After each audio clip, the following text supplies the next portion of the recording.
অনেক হলো মুম্বাই ঘোরা, ডক্টর দেখানো, মানে যা, যা উদ্দেশ্য ছিল মোটামুটি 80% সেগুলো ডান। 20% বাকি আছে, সেটা পরের বারের জন্য।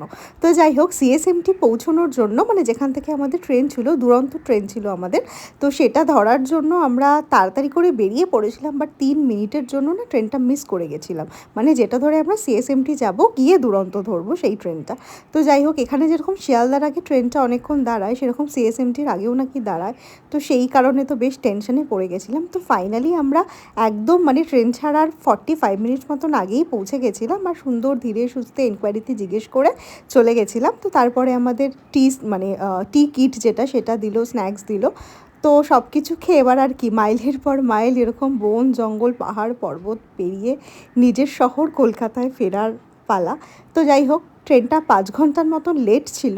আর ওই টাটানগর পৌঁছানোর ওই রুটটা বিলাসপুর থেকে বেশ একটু ডিস্টার্ব, মানে ট্রেনটা ওইখানটায় প্রচণ্ড লেট করে। তো যাই হোক, সব কিছু করে ধীরে সুস্থে সুস্থভাবে ফিরলাম।